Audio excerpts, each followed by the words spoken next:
어버이날. 오늘은 어버이날이다. 해마다 꽃이 피고 지는 나무들도 매년 자신의 껍데기를 벗어버린다. 자연은 새봄이 되면 새로운 새순을 피어 올린다. 나의 뿌리가 어디에서 왔을까? 물론 주님이 내 아버지이지만 땅에 발을 딛고 사는 나는 우리 부모님을 통해서 태어났지. 들에 피는 상사화는 꽃과 잎이 만나지 못한 채 존재하기에 상사화라고 한다. 그래도 나는 우리 부모님을 보면서 살아왔고 그분들이 먼저 이 땅에 오셨기에 먼저 가시는 것이 이치이건만 그래도 늘 아쉽고 그립기만 하다. 아버지의 모습이 떠오른다. 어머니의 젊었을 때 모습도 생각난다. 내가 아주 어렸을 때 색동옷을 입고 어머니 손을 잡고 걸었던 때를, 아버지가 타는 자전거 뒤에 매미처럼 꼭 붙어서 따라다녔던 추억들이, 나도 이제 두 딸을 시집 보낸 어머니인데 우리 어머니에 비하면 나는 아무것도 아니다. 이 밤 가슴이 아프다. 점점 쇠락해서 바싹 말라가는 나뭇잎처럼 될까봐. 주여, 아버지는 하늘나라에 가셨으나 어머니는 좀 더 건강하게 오래 살 수 있도록 도와주소서. 어머니를 생각하면 눈물이 앞선다. 저녁이 되면 어머니는 선망증이 도져 자꾸만 집에 가시겠다고 하신다. 자식은 어떻게 해도 부모의 마음을 헤아릴 수가 없다. 지금도 걸리는 말이 생각난다. 철없던 내가 젊었을 때 어머니한테 무심코 했던 말이나 행동 때문에 속상해 하셨던 어머니가 네가 나를 발뒤꿈치 때만큼이나 여기냐 하셨던 말씀이 가슴에 못이 박혀 있다. 어버이날을 맞이하여 어머니께서 살아 계셔서 감사합니다 라고 말하고 싶다.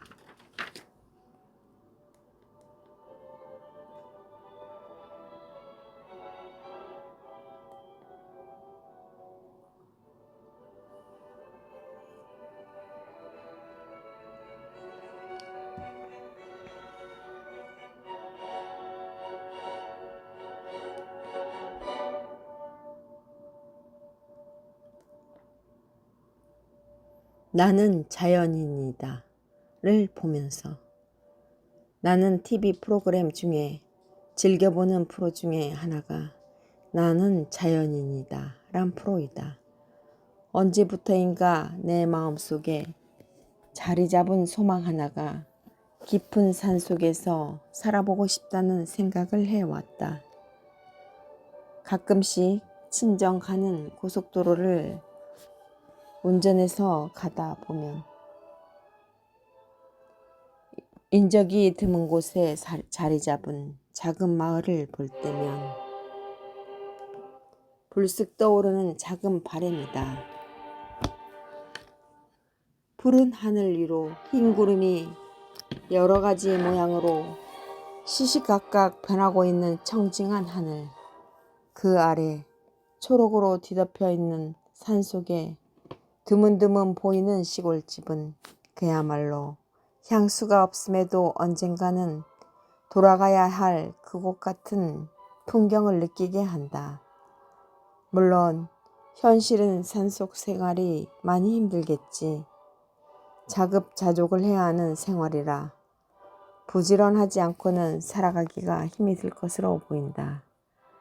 그럼에도 산속이 나에게 동경의 대상이 되는 것은 사람은 원래 혼자 왔다가 혼자 가는 것이기 때문일 것이다. 주위에 가족, 친구, 지인들이 있어서 늘 누군가와 같이 있을 것 같아 보여도 어느 누구도 자신이 죽을 때가 되었을 때 같이 갈 지인이나 가족은 없다는 사실이다. 그러기에 아니, 나는 혼자라는 삶에 익숙해져 가려 하는 것이다. 그런데 엄밀히 따지자면 아주 혼자는 아니다. 언제나 나와 동행해 주시는 주님이 계시기에 나는 혼자가 아니다. 그래서 세상에는 크게 두 종류의 인간이 있다고 생각한다. 첫째는 가족이나 배우자, 자녀가 그 사람의 전부로 생각하는 사람이다. 이들은 대부분 가족이나 배우자, 자녀에게 헌신적인 경우가 많다. 그러기에 자신이 소중히 여기는 사람들이 어느 순간 사라진다면 그에겐 아주 큰 싱크홀 같은 충격을 받아 조기 치매가 오거나 다른 병을 얻게 된다. 두 번째는 가족이나 배우자, 아니 친구들이 곁에 있어도 늘 신을 찾는 부류이다.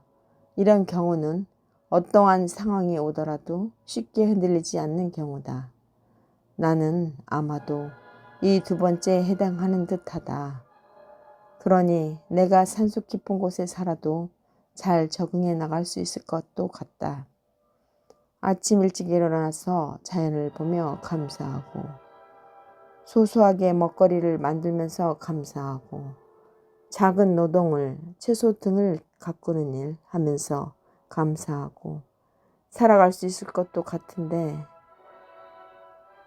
막상 혼자가 되면 외로움을 느낄 수도 있겠지만 어느 누구에게도 신경 쓰이지 않는 그런 사람이 되어 나 또한 어느 누구도 신경 쓰지 않아도 되는 시간들을 즐길 수도 있으련만. 물론 애완동물은 들 정도 있으면 좋겠다. 우리 친정어머니도 좋아했던 TV프로가 나는 자연인이다 였다. 어머니가 어렸을 때는 주로 나무를 이용해서 음식도 만들고 추위도 견디었던 시절이어서 산에 가서 나무를 해오는 게 일이었다고 한다. 그래서 어머니의 걱정은 나무들이 없어지면 어떡하나 하는 것이었다 한다. 그런데 대체 연료가 생겨 우리나라의 70% 이상이 나무들이 자라고 있다. 정말로 경상도와 전라도를 이어서 가다 보면 사방이 산으로 나무로 둘러쳐 있는 게 실감된다. 어쩌면 산속에 들어가 살고 싶은 소망은 마치 어머니의 품속에 있고 싶다는 말과 어느 정도 통하지 않나 하는 생각도 든다. 몇 해 전 어머니가 지금보다 좀 나았을 때, 어머니가 어렸을 때 자랐던 고향 풍경을 경험해 드리고 싶어서 부안 시골에 사는 동문집에 불쑥 찾아간 적이 있다. 어머니에게 자연은 힘들었던 장소이긴 하지만 어머니의 어머니, 즉 외할머니와의 추억이 있던 곳이기 때문이었을 것이다. 요즘 세상사가 너무 산업화, 분업화되어 사람이 기계의 한 부분처럼 되어버린 시대이다. 이런 삭막한 환경에서 한 번쯤은 자연을 그리워하는 이도 있을 것이다.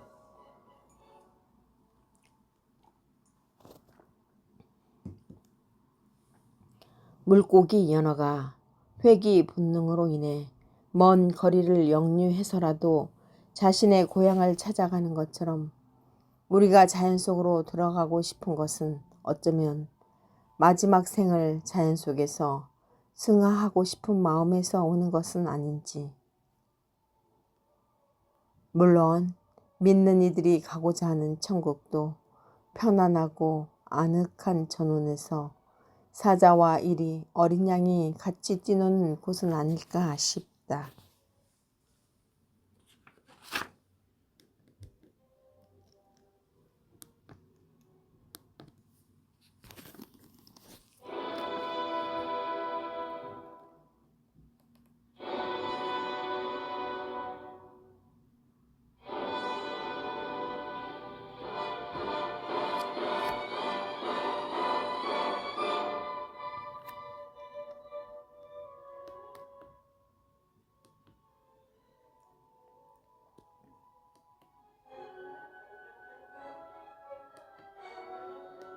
꽃집 할머니께서 돌아가셨다니. 요즘 나는 손목 수술 때문에 차를 운전할 수가 없어서 필요한 것들을 제때에 살 수 없어서 답답했다. 그중 하나가 우리 집 베란다에 화분 몇 개가 잎이 노래지고 찐득하니 뭐가 묻은 것처럼 상태가 안 좋아서 약을 좀 쳐야 하는데 꽃집을 마음대로 갈 수가 없으니 그러던 중 엊그제 막내딸 내외와 식사를 하고 집에 오는 중 남편에게 말을 했니 조금은 신경질적으로 꼭 가야 되는지 하고 묻는 표정이더만 꽃집으로 향했다. 내가 자주 갔던 꽃집이었다. 그런데 주인집 할머니가 안 보였다. 왜 할머니라고 부르게 되었나 생각해보니 그분이 항상 머리를 쪽집머리를 하고 계시고 흰머리를 염색을 안 하셔서 그냥 할머니라고 불렀던 것 같다. 고생을 많이 하셔서인지 얼굴에 주름이 많이 패여 보여서 더 할머니라고 했던 것 같다. 그런데 그녀가 아름다운 여인이었음을 그분의 귀여운 딸을 보면 짐작할 수 있었다. 언젠가 그녀가 많이 야인 얼굴로 화분 분갈이를 하고 있을 때 난 왜 이렇게 야유었어요? 하고 물으니 남편이 2년간 항암 투병을 하는데 시중 들다 보니 그렇게 되었다고 하셨다. 그녀는 더 얼굴이 구릿빛이 되어서 까맣게 그림자가 드리울 정도였다. 내가 꽃을 고르면 항상 솔직하게 말해주셔서 꽃을 고르는데도 도움을 주셨고 얼마 안 되는 꽃값도 깎아주셨는데 너무 안타깝고 아쉬운 죽음이다. 너무 수수해서 시골 할머니 같은 모습이었는데 그녀는 세상살이가 고되어서인지 잘 웃지 않으셨다. 그저 묵묵히 수수한 모습으로 꽃들을 돌보셨는데 나는 자꾸 눈물이 나서 말을 할 수가 없었다. 할머니 딸은 이 꽃집이 넓고 할 일이 많아서 혼자서는 할 수가 없어 임대를 내놓겠다는 말을 했다. 나는 문득 작년 겨울에 죽은 수국꽃이 생각나서 할머니 모습을 떠올리며 분홍과 파란색 수국꽃을 사서 화분에 심어달라고 했다. 누군가를 기억한다는 게 참으로 쉽게 잊혀지고 싶지 않는 마음이기도 하다는 생각이 들었다.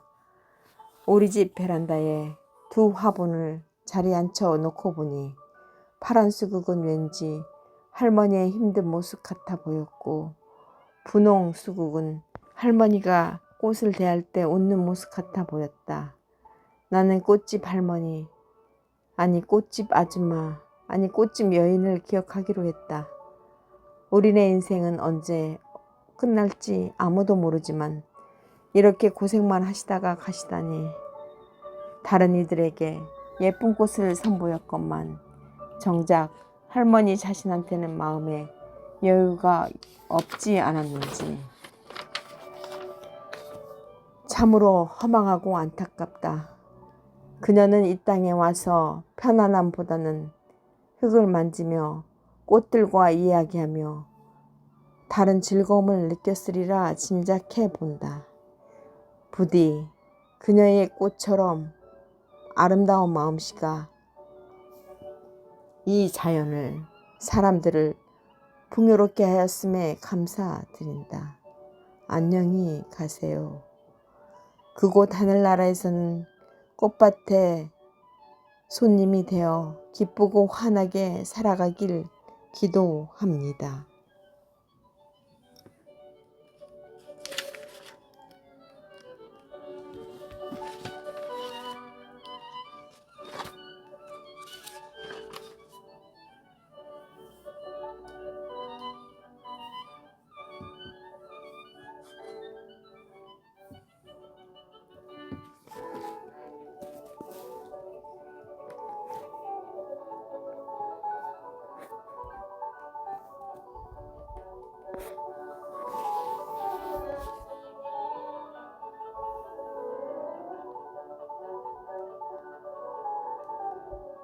나는 자연이다를 보면서 나는 TV 프로그램 중에 즐겨보는 프로 중에 하나가 나는 자연인이다 란 프로이다.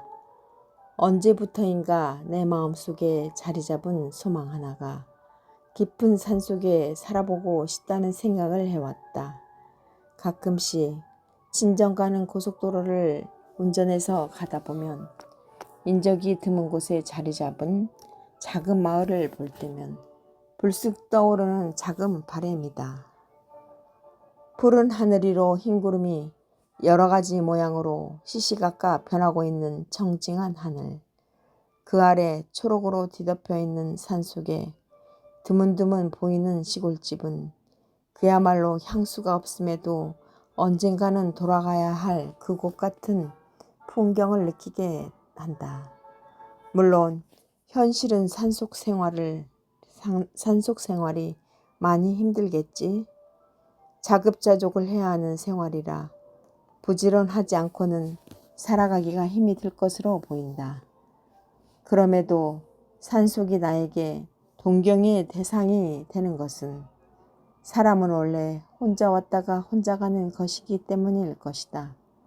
주위에 가족, 친구, 지인들이 있어서 늘 누군가와 같이 있을 것 같아 보여도 어느 누구도 자신이 죽을 때가 되었을 때 같이 갈 지인이나 가족은 없다는 사실이다.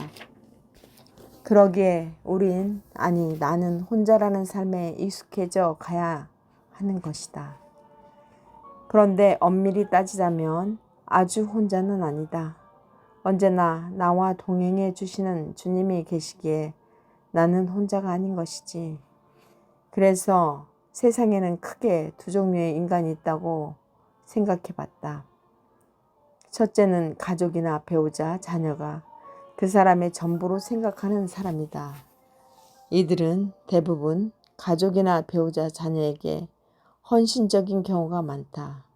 그러기에 자신이 소중히 여기는 사람들이 어느 순간 사라진다면 그에겐 아주 큰 싱크홀 같은 충격을 받아 조기 치매가 오거나 다른 병을 얻게 된다.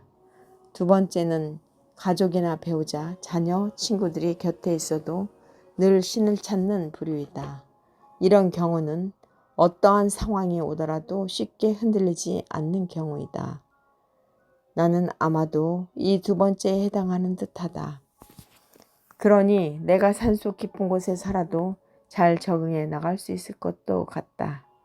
아침 일찍 일어나서 자연을 보며 감사하고 소소하게 먹거리를 만들면서 감사하고 작은 노동, 채소 등을 가꾸면서 작은 노동을 하면서 감사하고 살아갈 수 있을 것도 같은데 막상 혼자가 되면 외로움을 느낄 수도 있겠지만 어느 누구에게도 신경 쓰이지 않는 그런 사람이 되어 나 또한 어느 누구도 신경 쓰지 않아도 되는 시간들을 즐길 수도 있으련만.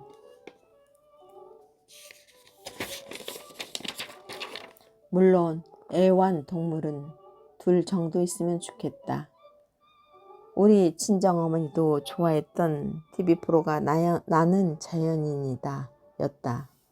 어머니가 어렸을 때는 주로 나무를 이용해서 음식도 만들고 추위도 견디었던 시절이어서 산에 가서 나무를 해오는 게 일이었다고 한다. 그래서 어머니의 걱정은 나무들이 없어지면 어떡하나 하는 것이었다. 그런데 대체 연료가 생겨 우리나라의 70% 이상이 나무들이 자라고 있다. 정말로 경상도와 전라도를 이어서 가다 보면 사방이 산으로 나무로 둘러쳐 있는 게 실감된다.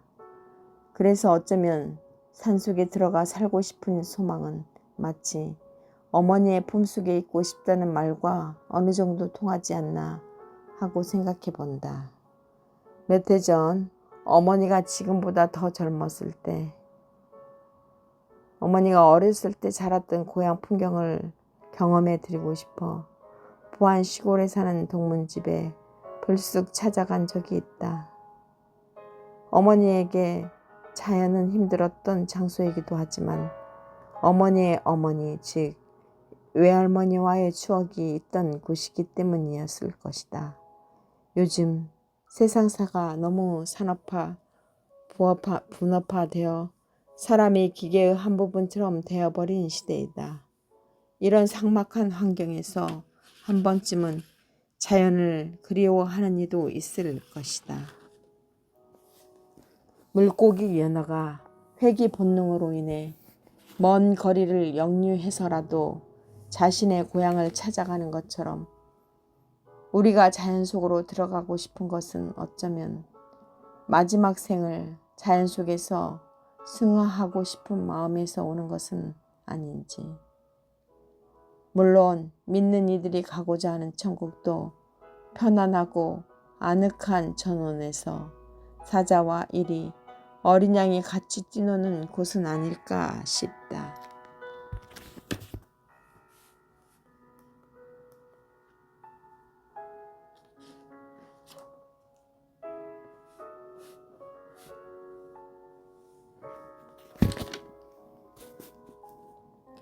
꽃집 할머니께서 돌아가셨다니.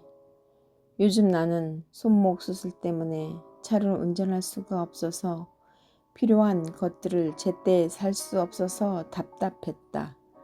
그중 하나가 우리 집 베란다에 화분 몇 개가 잎이 노래지고 찐득해서 뭐가 묻은 것처럼 상태가 안 좋으니 약을 좀 쳐야 하는데 꽃집을 마음대로 갈 수가 없었다.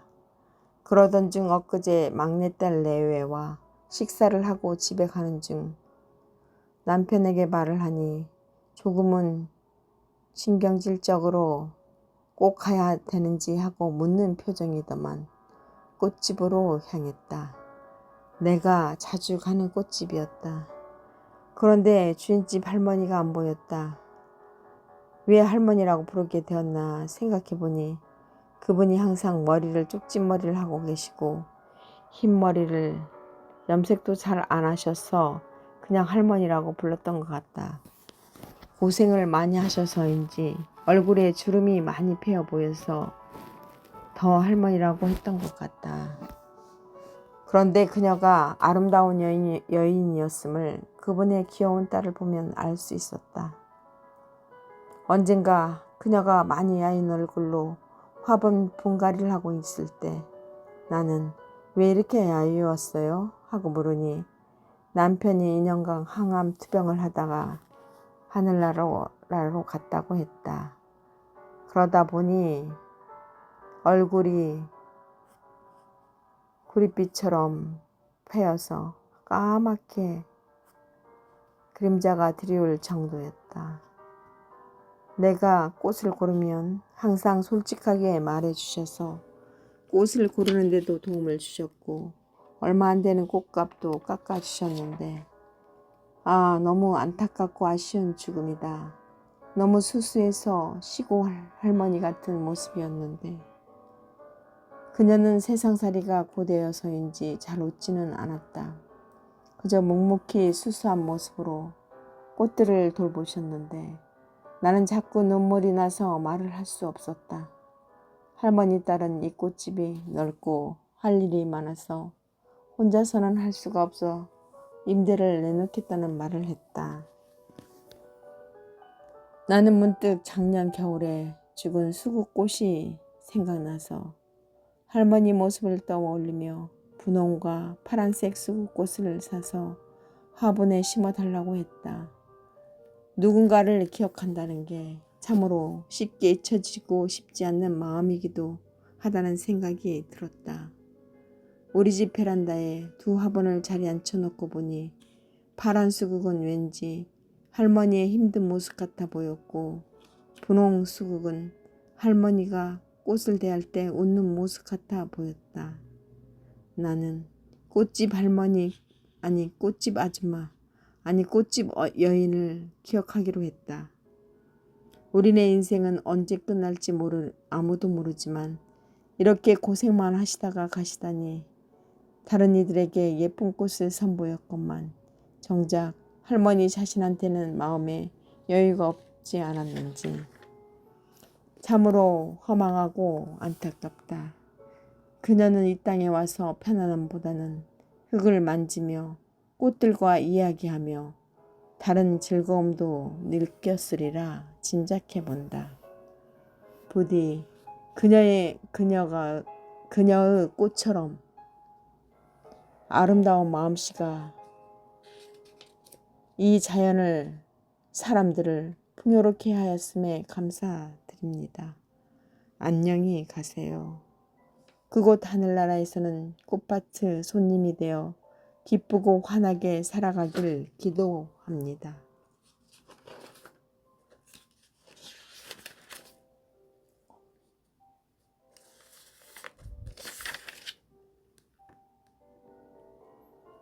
어버이날. 오늘은 어버이날이다. 해마다 꽃이 피고 지는 나무들도 매년 자신의 껍데기를 벗어버린다. 자연은 새봄이 되면 새로운 새순을 피워 올린다. 나의 뿌리가 어디에서 왔을까? 물론 주님이 내 아버지이지만 땅에 발을 딛고 사는 나는 우리 부모님을 통해서 태어났지. 들에 피는 상사화는 꽃과 잎이 만나지 못한 채 존재하기에 상사화라고 한다. 그래도 나는 우리 부모님을 보면서 살아왔고 그분들이 먼저 이 땅에 오셨기에 먼저 가시는 것이 당연하지만 그래도 늘 아쉽고 그립기만 하다.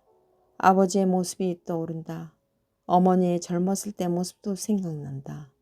내가 아주 어렸을 때 색동옷을 입고 어머니 손을 잡고 걸었던 때를, 아버지가 타는 자전거 뒤에 매미처럼 꼭 붙어서 따라다녔던 추억들이, 나도 이제 두 딸을 시집 보낸 어머니인데 우리 어머니에 비하면 나는 아무것도 아니다. 이 밤 가슴이 아프다. 점점 쇠락해서 바싹 말라가는 나뭇잎처럼 될까봐. 주여, 아버지는 하늘나라에 가셨으나 어머니는 좀 더 건강하게 오래 살 수 있도록 도와주소서. 어머니를 생각하면 눈물이 앞선다. 저녁이 되면 어머니는 선망증에 도져 가끔씩 자꾸만 집에 가시겠다고 하신다. 자식은 어떻게 해도 부모의 마음을 헤아릴 수가 없다. 지금도 걸리는 말이 생각난다. 철없던 내가 젊었을 때 어머니한테 무심코 했던 말이나 행동 때문에 속상해 하셨던 어머니가 네가 나를 발뒤꿈치 때만큼이나 여기냐 하셨던 말씀이 가슴에 못이 박혀 있다. 어버이날을 맞이하여 어머니께서 살아계셔서 감사합니다 라고 말하고 싶다.